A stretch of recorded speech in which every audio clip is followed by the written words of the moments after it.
অনেকক্ষণ ধরে কষাতে হবে, যতক্ষণ না তেলটা একদম এভাবে উপরে উঠে আসে। জাস্ট রংটা দেখেন কি ভালো লাগতেছে। আমার দেখে মনে হচ্ছিল যে রোস্টের মশলা কষাচ্ছি আমি, কিন্তু এমন না। মশলা কষানো হয়ে যাবে, তেল যখন উপরে উঠে আসবে তখন আপনারা দিয়ে দেবেন এই সজনে ডাঁটা। এগুলো ছিলতে অনেক সময় লাগে, একটু ধৈর্য ধরে ছিলবেন। জানি আমাদের মতো মানুষদের এখন ধৈর্য খুবই কম, বাট খেতে হলে করতে হবে, রান্না করতে হবে, ছিলতে হবে। একটু ধৈর্য ধরে ছিলে নেবেন আর কি। এগুলোকে ভালো করে সর্ষে বাটার সাথে একটু মিশিয়ে নেবেন, যাতে প্রত্যেকটা সজনায় এটা লেগে যায়। আর তারপর কিছুক্ষণ একটু আবার নাড়ানাড়ি করবেন। দেখেন সজনাটার সাথে কিন্তু ওটা খুব ভালোভাবে মিশে গেছে এবং তলা একটু লেগে লেগে গেছে। এবার দিতে হবে পানি। অনেকে এখানে একদম ঘন ঝোল পছন্দ করে, আবার অনেকে একদম পাতলা ঝোল।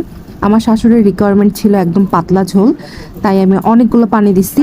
দেখে আপনারা হাসবেন না, কারণ যে যেরকম খেতে পছন্দ করে সেই রকমভাবে রান্না করে দেওয়া ভালো।